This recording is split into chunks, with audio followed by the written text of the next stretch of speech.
Good afternoon, everyone, and welcome to the Lifestyle CEO Show.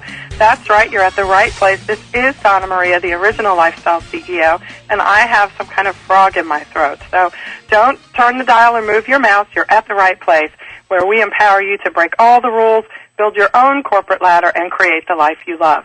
Today's show is sponsored by the Handmade Beauty Network, the place where you can go to find all kinds of wonderful natural beauty products made by hand from scratch using a large proportion of natural ingredients like shea butter and almond oil and real essential oils. Check them out at handmadebeauty.com. Well, you guys, it's the middle of June, and it will soon be summer if it's not summer already where you are. And I got to tell you, it has been hot over here in the Washington, D.C. area. But that doesn't mean that we can take our focus off the holidays. We have to have holiday time in July. And to help us do that so that we can see if we can get the media attention that our products deserve in some of the magazines and media outlets that are looking for products to feature in holiday issues, we have got the owner of the gift list here today. Amy Stumpf is who I'm talking about. Good morning. Hi, Amy. How are you? Fine. How are you? I'm great. Amy has been a communications and marketing professional for more than 16 years, and her niche is specifically in the holidays, and her expertise is in helping business owners get their products, including beauty products, that's not all, but she does specialize in that as well, to get those products featured in the media during the holiday season. And Amy is the person to talk to if you're interested in that, and if you have a business, you got to be interested in that. Right, Amy?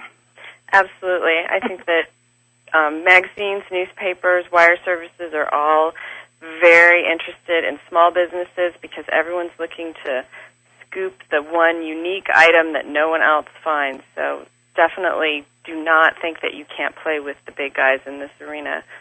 I'm so glad you said that. That is so important. And Amy, also for all you lifestyle CEOs out there, is also a lifestyle CEO. She runs her business from her home in California where she lives with her family, which includes 3 small children. Amy, how old are your kids? I have a preschooler who will start kindergarten next year. He's 5, and I have a little girl. My little one is Daniel.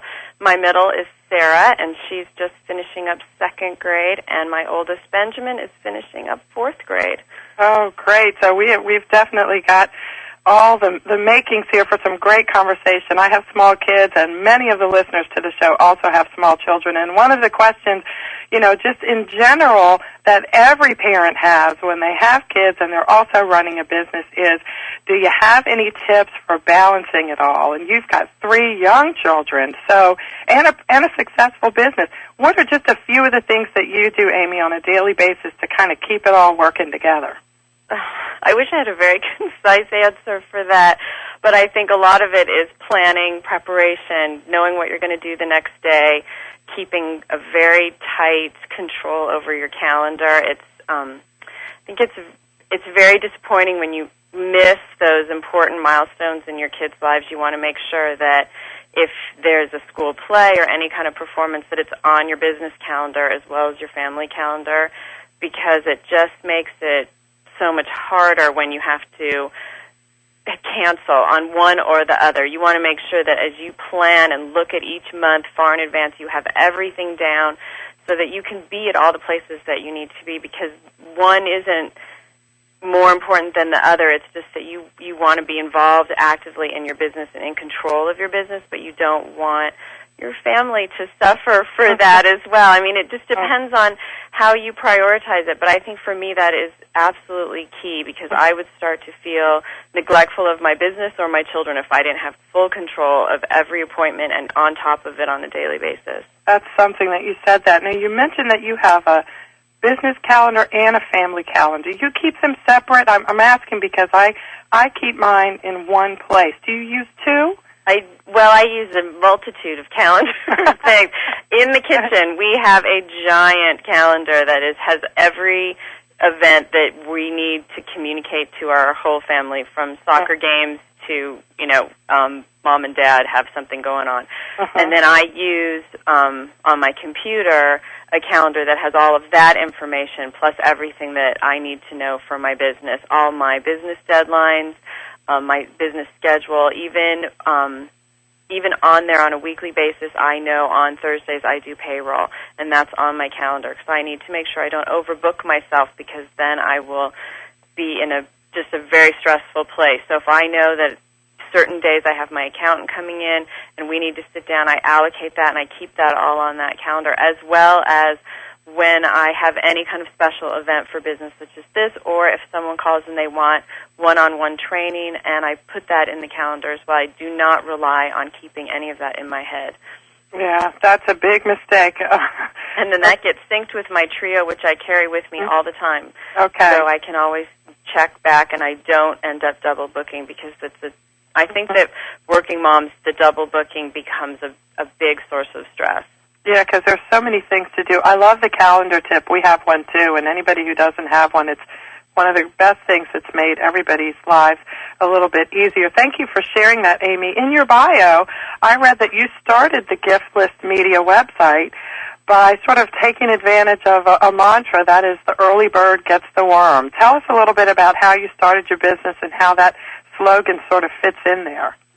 Well, that slogan has been around for a really long time. We've used that in a variety of marketing tools. It's now a standard postcard that goes out twice. It's very early in the year, about early May. We start with our postcard campaign, and the early bird gets the worm has been a theme for us. But it just came from the fact that when structuring our pricing, we wanted to give a discount to people that got in early, and it's almost a backwards way to think about it. I think that some people might think that you'd want to give a discount to those that come in very late in the game, like September or October, because deadlines have passed and they've, the value has gone down a little bit. But we have the mentality that we want to encourage as many people to come in as early as possible, because it's part of an education that getting publicists to educate their clients, or getting business owners to educate themselves on how early things actually do start for holiday.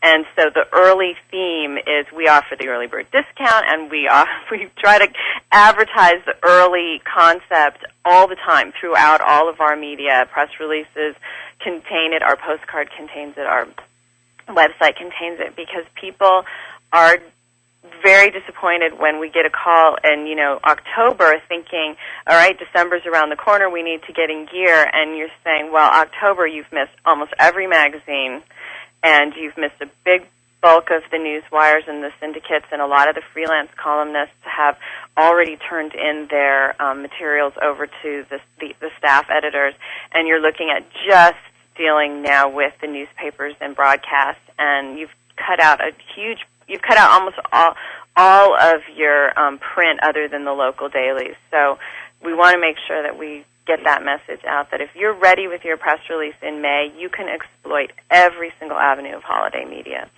Okay, well, here it is, June the 12th, so everybody listen up. It is time to get started. Amy, I love that you sort of put it in that context, because you're right. All these publications are thinking so far in advance, far more in advance than we are. So thank you for reminding us all that it's time to really get in gear for the holidays, and really schedule some time on your calendars this month to put together your media kit or your press kit, your photographs, and whatever it is to promote some of those holiday products. Amy, when you work with clients, let's say you have a brand new client, a small business owner, let's say they're a cosmetics manufacturer. They have a very small, discreet, but well-planned line of products. And they come to you and they're interested in, okay, it's June the 12th, what can I do to get considered for some of the media placements? What are some of the things that you tell them they should look for to have all their ducks in a row to get started? Well, I think that from our perspective, we have a couple different things that we can offer them. But in order to take advantage of any of the services or products that we offer, like you said, getting their ducks in order are key. They need to have a press release, and maybe think about editing that press release into a beauty product. Using the beauty product example, we could, let's say it has an organic quality to it. Maybe it is something that might appeal to vegetarian or health and fitness people because it's all natural, or it has some components to it. So let's say it also just has some great gift appeal or straight beauty product appeal in the fact that it has a wrinkle-removing aspect. So you want to think of all the different components of it. Who are all your audiences? And I think that that's a really important way to look at it, not so much as what are the attributes of the product, but who are the audiences that are going to be attracted to those individual attributes, and then think of the kind of media that those audiences go to. So let's say it has, let's say it is an organic, non-animal tested, et cetera, beauty product. There are quite a few health and fitness magazines that always look for things that have a health angle. But you're thinking beauty products, so maybe you're not looking through all the health and fitness magazines, but you should, and you should also tailor the press release to attract the editors that work in that industry.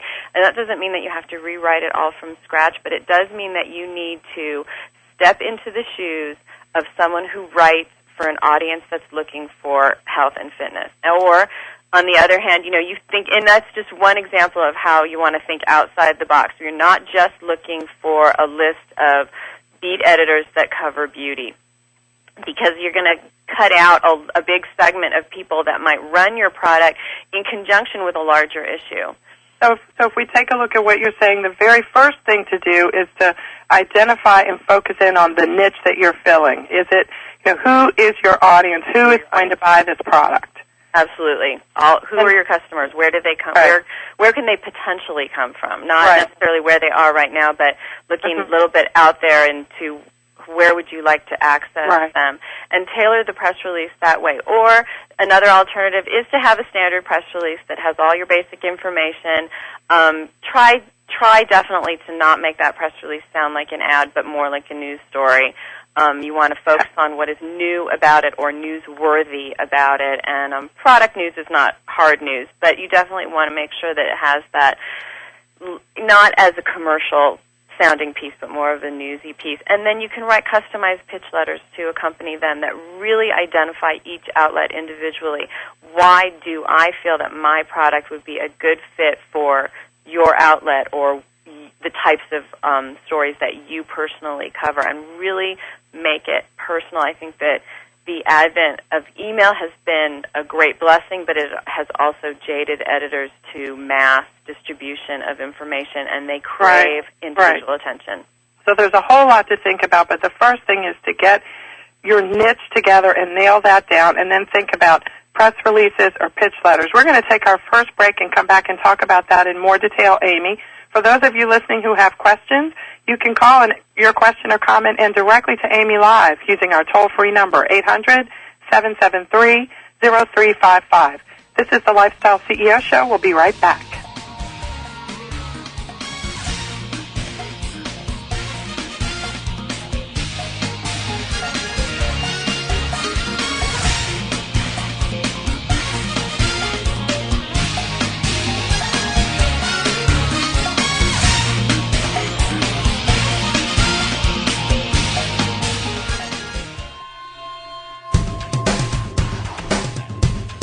Why is everyone listening to GlobalTalkRadio.com? Because it's the future of talk radio. Every day, more and more people are finding Internet radio as not just an alternative media, but as a replacement to traditional AM and FM broadcast stations.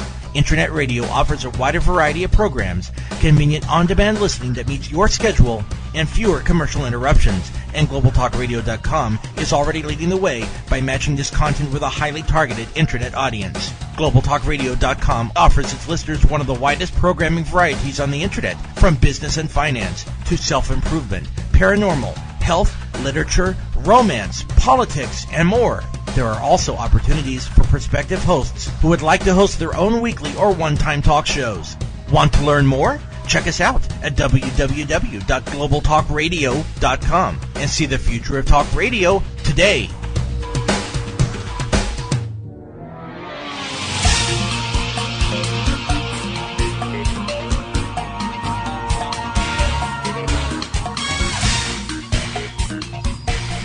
Welcome back, everyone, to the Lifestyle CEO Show. We're here with Amy Stumpf from GiftListMedia.com, and she's an expert at helping small business owners and business owners of all sizes get their products featured in the media during the holiday season. Before we went to our first break, we were talking about the importance of making sure that you understand your product well enough to define your niche, because that's the way you decide which magazines or which media outlets you want to pitch your products to. Right, Amy? Absolutely. So once you've done that, you mentioned getting together either a pitch letter or a press release. Can you tell us what the difference between those two are and how we can determine which one would work best? Well, I don't think it needs to be or. It can definitely be both, and I think it often is both. I think you need a press release no matter what. If you needed to choose between the two, you would absolutely need a press release, because you're going to have that on your website, and it's going to be part of your media kit, and it's a standard piece of equipment that you need in your toolbox for doing any kind of media relations. But I think the pitch letter is something that you can add on to that to enhance it, to personalize it, and to make it.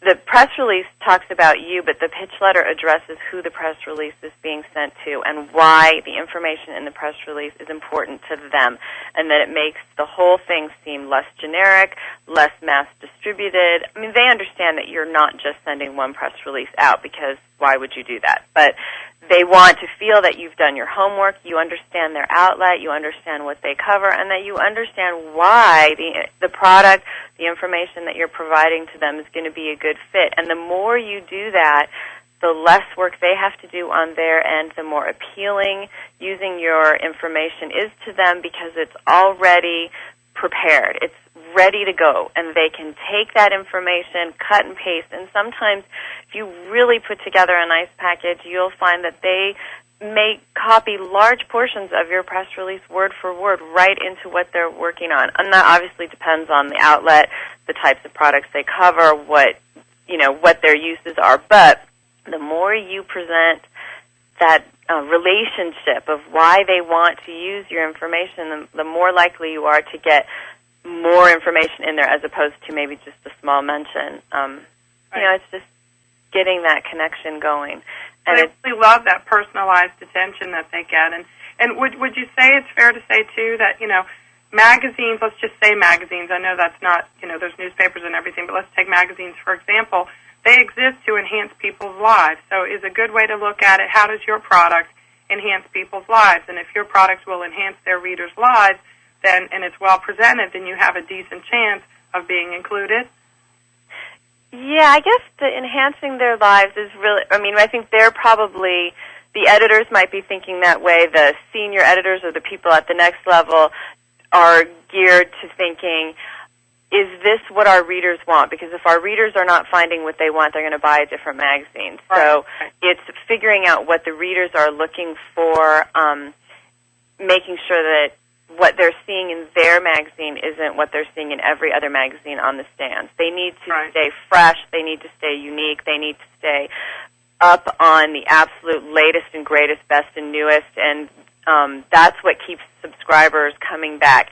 If you subscribe, just how you would experience in your own life, if you've subscribed to a magazine for years and years, and then all of a sudden it just seems like every issue has been there, done that, nothing new, or it just doesn't seem that it has that edge that it used to have. Information's in there that you can just find pretty much anywhere.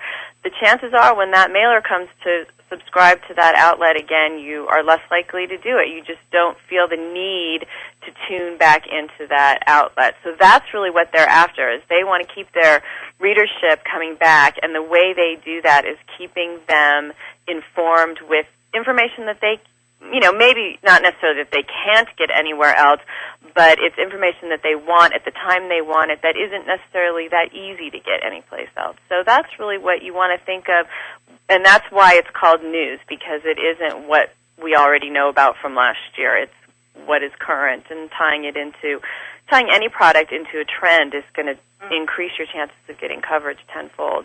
Oh, gosh, that's an excellent tip, to tie things into a trend. You mentioned earlier something about media kits, and I'm going to mention our toll-free call-in number now for people who are trying to put together a media kit, or they already have one and they have some questions about it.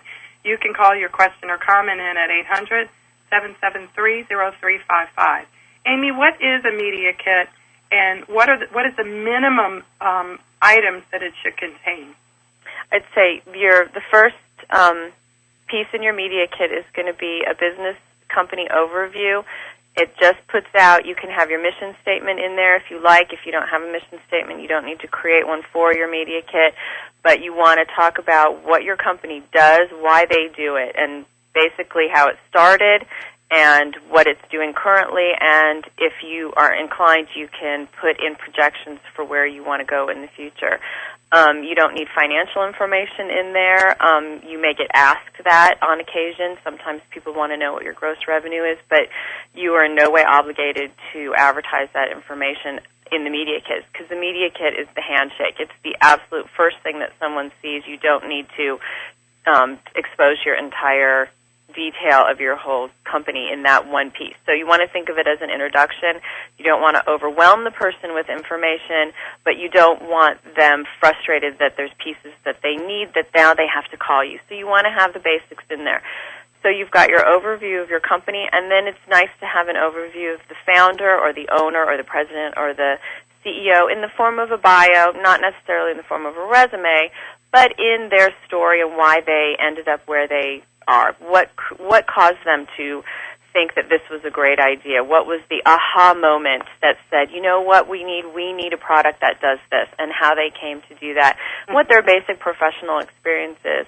And then you could have a page of maybe straight business facts. You can have a page that describes all your products. You can have a pricing sheet in there. For product PR, it's a little bit different than for corporate PR. So you're going to definitely give them all the information they need about your products. And from there, anything else that you want to include, your press release will definitely go in there.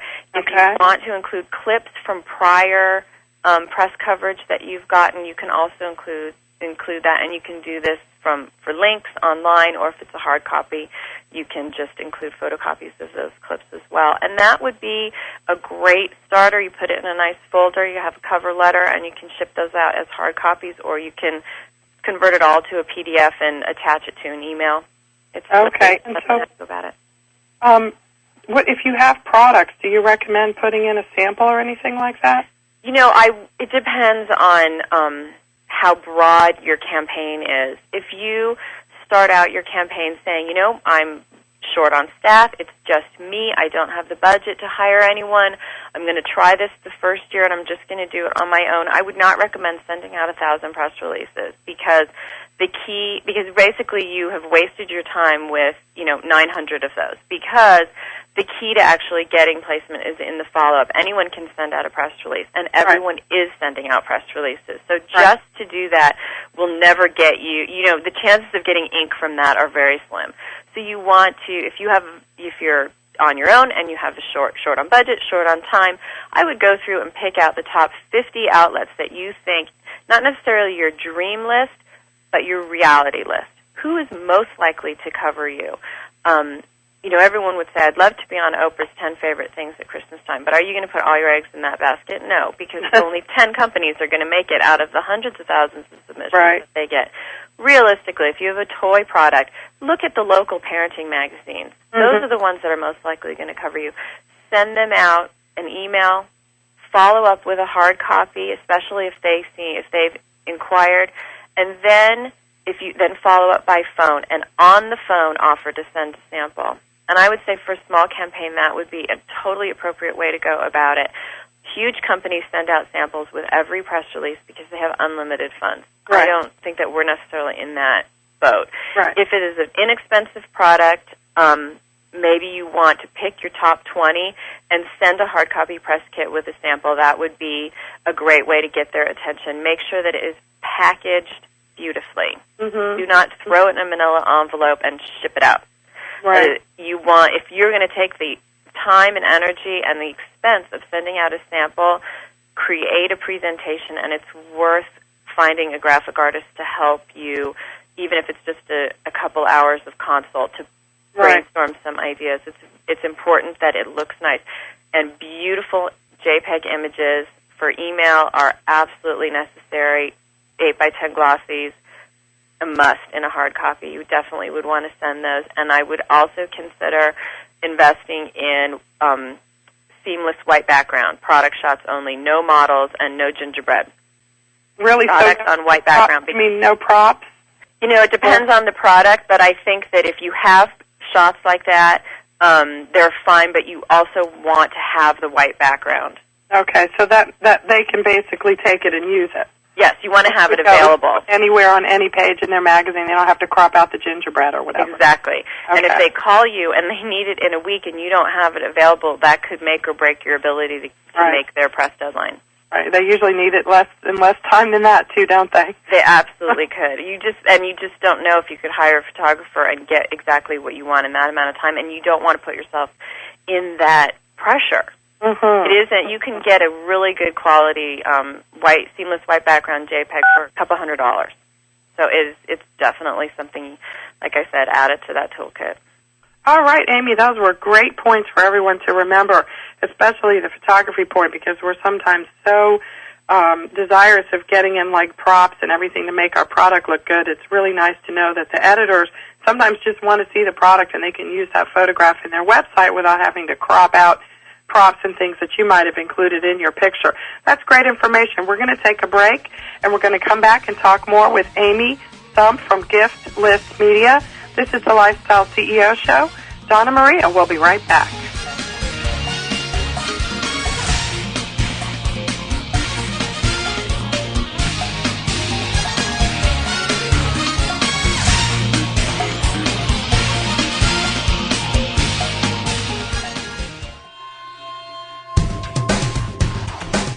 Want to stay on top of what's new in the radio industry? Sign up for a free subscription to the Future of Talk Radio, available exclusively to listeners of globaltalkradio.com, and find out what's new in the world of online radio. Listeners can find out about new shows and special guests. People with something special to offer can find out how to become a guest and how to prepare for an interview.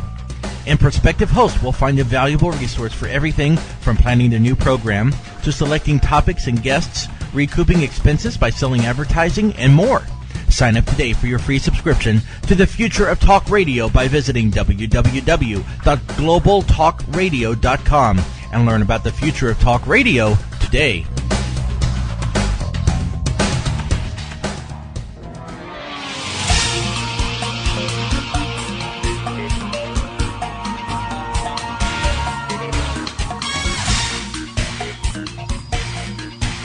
Hello, everyone, and welcome back to the Lifestyle CEO Show. If my voice went out on you, it wasn't your fault or your computer or the Global Talk Radio Internet website. It was me, so I apologize for that. If my voice didn't go out, just ignore what I just said. We are back with Amy Stumpf from Gift List Media, and this lady is giving us a whole world full of information that we can use to try and get our products featured in the holiday media. So if you don't already have a pen and paper out and you just joined us, you want to get one right now. We've already gone through finding the niche that you want to focus on for your business as well as what should be in your media kit.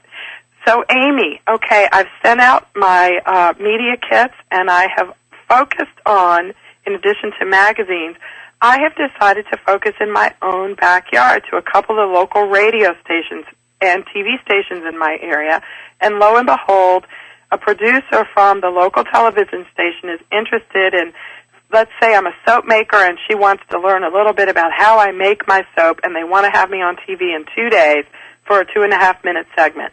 And I've never done it before, and I'm terrified and my hair is a mess. What do I do? Well, I think that the key thing is that the first thing you do is take yourself out to dinner, because that is a huge coup. You should be so happy. The first thing you're doing is jumping for joy, because what your hair looks like is completely secondary to the fact that you have now a huge media success on your hands. Right. You're going to be in front of a large local audience, and that information is going to just get picked up by the local paper, and you're going to have a great clip for your website, and you're going to parlay that 2-minute segment into, you're just going to milk it for all it's worth. And the only thing that you can do, they want you on tomorrow, you run out to the store, you buy a nice tailored suit, you buy whatever you think that is going to express the personality of your product, and you get you go in, you make a hair appointment, a nail appointment, whatever you need to do. You just get yourself there. You got the babysitter on call. I mean, whatever you have to do to get there, you go, because you do never, ever fear success. Never, ever be afraid that I'm going to go on and I'm going to say something inappropriate or I'm going to make a total mess of it, because you haven't yet, and to plan on that is just, cutting yourself off at the knees for no reason. And never say to yourself, I don't want to do that because it might be too much exposure and I can't handle it. I'm not ready for my business to grow that quickly. I think that it's a common fear that mothers have that work, because they're under so much pressure to get so many things done that when their business starts to grow, they just feel, I need to slow this down.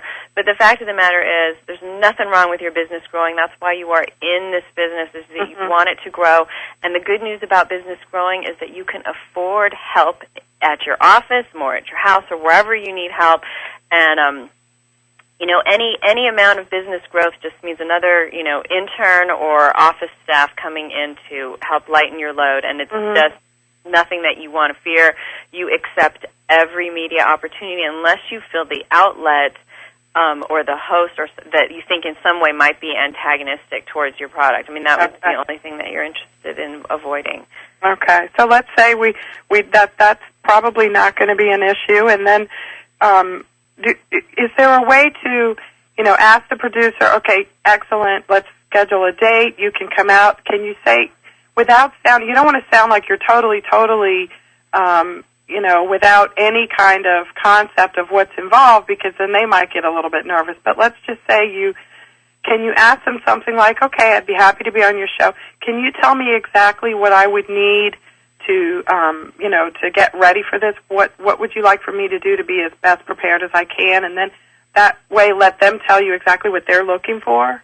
Oh, absolutely. In fact, you would definitely want to ask that question. They would be surprised if you made no inquiries as to the nature of the segment at all. They would think that was a little strange, that you weren't interested in being prepared, and you might offer some suggestions. You might say, do you have a particular angle that you want to cover? If not, I would suggest X or Y. That might be interesting.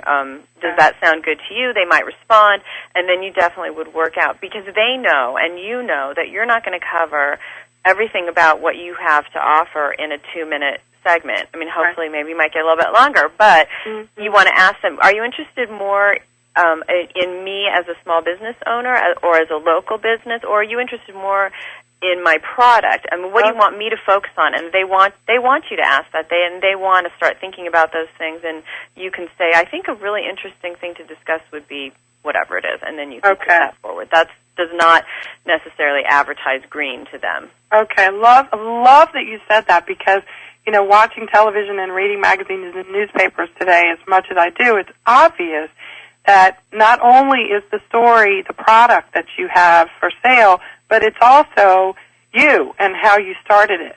And the resources that you use as well. Sometimes people will interview local companies because they want to know how they have made a success of themselves, or whatever they use. Maybe they're interested to know what kind of advertising you do. Maybe they probably won't ask about publicity, but maybe they're interested in the tools that you use as a small business from a local angle. If we're talking local newspapers and local radio, local television, they have that interest always on their plate, because that's their audience and that's what they serve.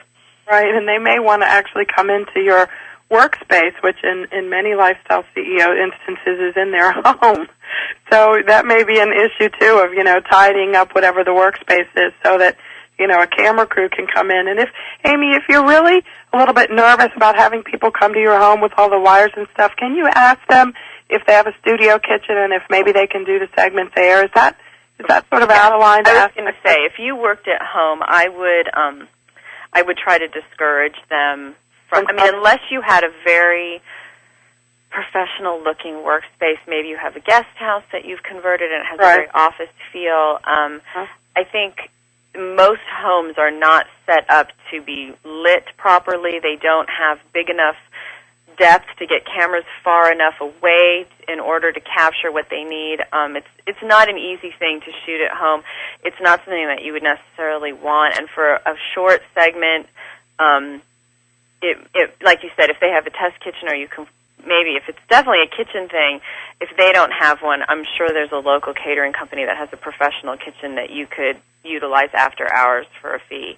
Right. Bringing someone into your home, unless you are ready for them to come and you don't mind having, gaffer tape all over your walls, then I think it's appropriate to say I'm not so sure that my home is the best location for this shoot. Okay. And see what they say. I mean, if they're very insistent on it, you could say, why don't you come out and look first, and then we can discuss what we can do to make sure this comes across as good as it possibly can. Okay, good. That's really good tips.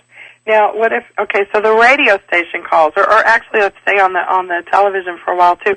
I've heard of something called media training.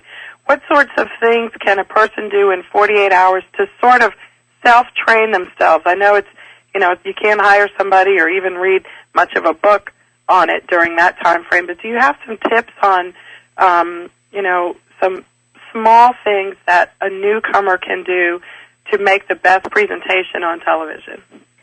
Well, I think you want to nail down your angle like we talked before. If they say we want to talk about your product and why this is, part of a growing trend, stick to that topic. Okay. And I think that this is it's a difficult thing for entrepreneurs because the entrepreneurial spirit in all of us is one that draws us to every aspect of our business.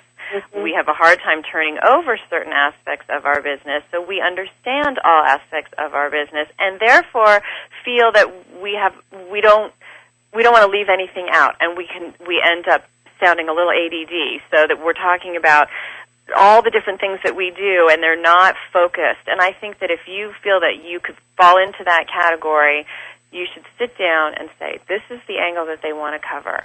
Here are what I think the three most important things about the three most important points that I want to make. Why is this an important part of the trend? Why did I decide to go in this direction? What prompted me to create a product like this? These top three things, the points that you want to make that are focused like a laser beam on the angle that you and the segment producer have, already agreed on. Then you want to have like your top 10 points that you want to make, review them for cohesiveness. Do they flow together as a story? Make sure they're not too disjointed. And you want to have it written down. You want to go over it in your head. They may let you have just a sheet of paper down on the desk while you're there. Right. And, of course, if they let you do that, you want to ask, would there be a place for me to have a note? And put that out because, they want you to be prepared, and they don't want the interview to just ramble on and on and on. Right. You've got your 10 points you want to make, and you've looked at them. They don't repeat. They bring in different things, and that you can go to them in a minute. They ask you a question. You know that list. You hone right into it, and it brings your mind to that one point so that you're not scrambling for 6 different things that you want to say. You've got it all in front of you, and that should be okay with it. I can't imagine being in a situation where they wouldn't let you have notes. I mean, the anchors have right. notes. So. Yeah, well, if you look close enough on a lot of shows, you see pieces of paper taped to the table. Anyway. Of course. Because people, you can expect to get nervous, and I think doing just a small amount of preparation is a good idea. Doing a huge amount of preparation probably isn't the best idea. Yeah, you know your product. Who knows it better than you? Right. We're going to take another break. This is the Lifestyle CEO Show, talking with Amy Stumpf today from Gift List Media. You can call your question or comment in to 800-773-0355. We'll be right back.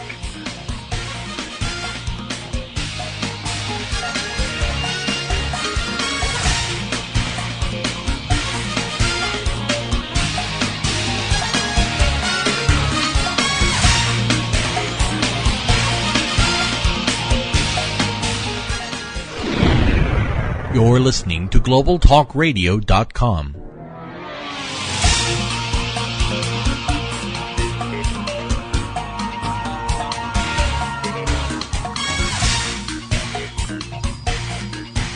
Welcome back to the Lifestyle CEO Show, everyone. We are here with Amy Stumpf of Gift List Media, and we have been talking about getting together your presentation to send to the media so you can have the best chances of being featured in some of the holiday stories. And now that we've gone through the things that need to be in the presentation, Amy, let's talk a little bit about the time frames that we have to work with. It is now June the 12th. So that is a full 6 months before Christmas, before the holiday season, all of them, Kwanzaa, Passover, all of those, not Passover, but all of those holiday seasons right down there in December. We want to look at what we can do right now. It's not too late, right? Oh, absolutely not. This is the best time to get started. And I think that you want to think about the holiday pitching season as starting June 1, going all the way through to December 1, even December 15 for some radio and broadcast. And that is really good news because it gives you a chance to target, maybe you want to put out, you're going to pick 400 media outlets, and you think, oh my gosh, that's so huge, how will I ever manage that? But if you really think about having 6+ months to deal with that, you can break them down into small, digestible pieces, send out a handful of press releases every 2 weeks, and then the next 2 weeks you send out another group, and then you follow up with the group you sent out the previous 2 weeks, and they're small amounts to handle each week. If you sent out 400 press releases in one day, they would all fall by the wayside because you could not physically make follow-up phone calls to every single one of them in a timely manner. And you cannot send a press release on June 1st and follow up on September 1st. You must follow up within, there's no hard and fast rules, but I would say ideally a follow-up call 7 to 14 days after the original contact is when it's going to be enough time for them to digest it. Not everyone opens the email the day they get it. You want to give them enough time to open it, read it, but not forget about it. And that's when you want to come in with your follow-up phone calls. So that is a great thing that holiday pitching goes for 6+ months, because then you can spread it out into something that is not going to be too stressful and is very manageable. We start our data collection, making our phone calls to the media, finding out what their plans are for holiday the last week in April. And, we have a hand-picked few that we call then. We're not calling, obviously, every magazine in that time frame, but there are Ladies Home Journal, Redbook, Family Circle, the big women's glossies. By the end of April, they have a pretty good handle of what they're going to be looking for holiday. So we make those calls initially, and we start posting leads to our database for holiday at the beginning of May. So those, and not, obviously everyone's not ready at that point, but you can start slowly at the very beginning. There are some people that are ready. I think for the most part, magazines are going to have June, July, August deadlines. The newswires and syndicates are going to have deadlines over the summer. Starting September, you're going to start with the newspapers. Most of the deadlines are going to be September, October.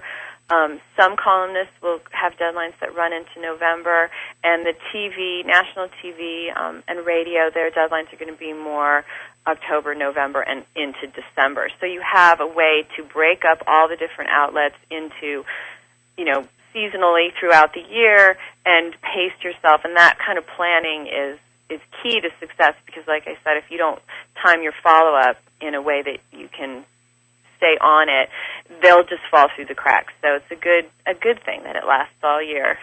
Well, that's great. So you could actually make a chart, like a calendar chart for each of those different kinds of media outlets, put the time frame at the top, the media outlets to the left, and track your contacts with them. Yes. Oh, and absolutely. We probably don't have time to go into this. Would be a whole other show, but PR is an unbelievably tedious project, and you need to go into it with the mindset that if you are not detail-oriented and very meticulous about what you do, then you might do well to hire someone or have your partner or figure out who's best to handle it, because you must keep track of everyone you have sent information to.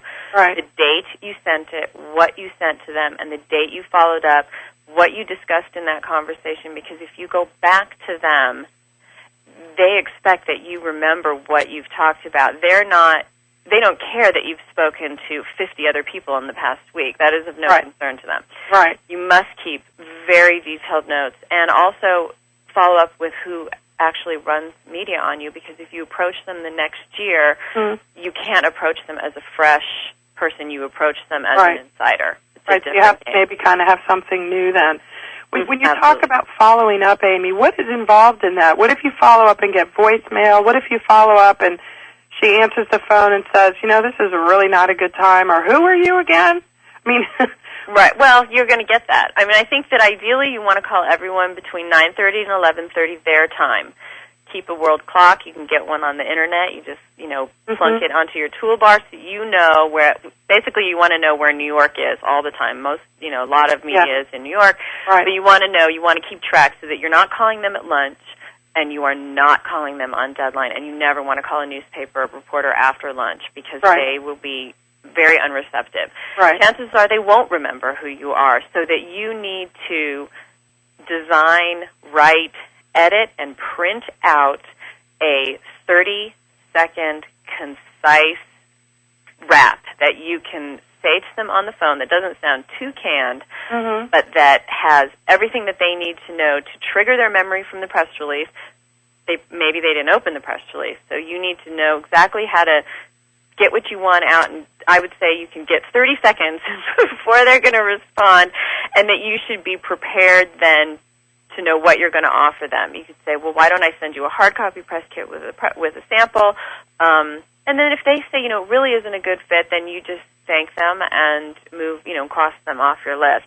Right. I think if you actually get through to them in person, you'll know what your future is at that outlet. And I think that with voicemail, it would probably, a good benchmark would be 3 voicemails. Anything more than that sort of, could be interpreted as stalking. And they don't want to have that feeling that you're hounding them and that you're getting very aggressive. I think anyone who, you don't want to call 3 times in one day either. So you want to pace it out every couple days if you keep getting voicemail. It might be nice to pace it where you send out your initial press release and then just do a follow-up email, buys you a little time while you're waiting to catch them at their desk. Some editors never answer their phone. Right. So some never answer email. Some never answer email. You need to sort of attack them from. If it's an outlet you really want, you're going to send them an email, press release, attach your media kit. Then you're going to send a follow-up email, and then you're going to send a hard copy with a sample, and you're going to follow up by phone. I mean, if this is something that you really want, you need to come at them from all angles, anything short of showing up at their office. So, and there's no harm in showing tenacity. There isn't anything that. If they really don't want you to call again, they will send you a brief email that says, "I'm sorry, but we're just not interested." That's the business that they're in. Right, and it certainly is easier for them to do that than to just drag things out for everyone. They are not interested in doing that. If they are not interested, they want you to stop contacting them.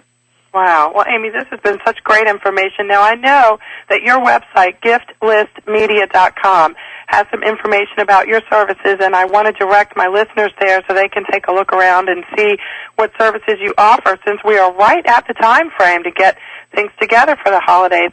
Can you give us a little bit of an overview about your services or what might be most interesting to people who are listening to the show today? Well, we have two different branches.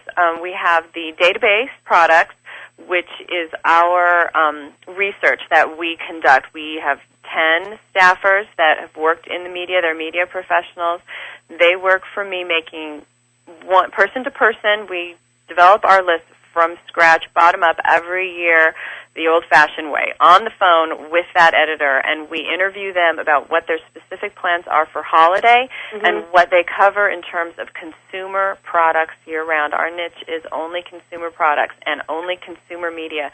We're not interested in a new pharmaceutical, and we're not pitching, automotive trade magazines. We're not interviewing automotive trade magazines. So we're looking at consumer outlets and editors that cover consumer products. So we're really in that niche, and we compile these databases for online access that people subscribe to. Publicists and business owners alike subscribe to those databases, and they conduct their publicity campaign based on that research, because we've weeded out all the dead ends, all the editors that want PR, et cetera, et cetera. So those are the things that we're looking at, just editors that are developing product-based stories and are interested in receiving PR in order to develop those stories. So that's what we want in the database.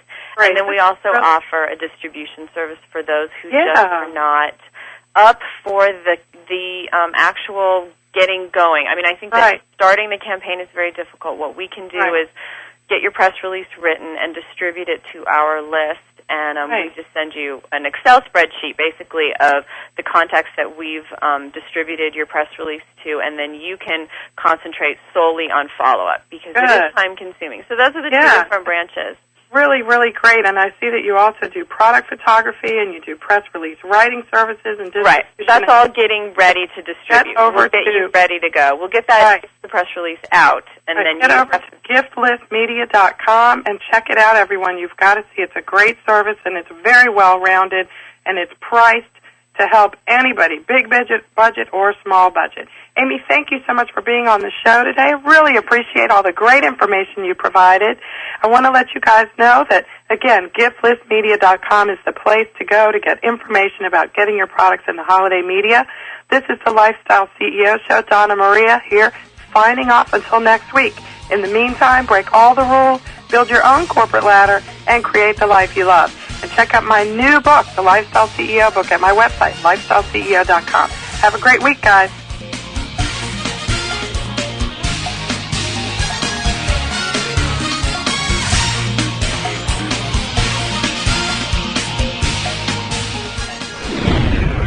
You're listening to GlobalTalkRadio.com.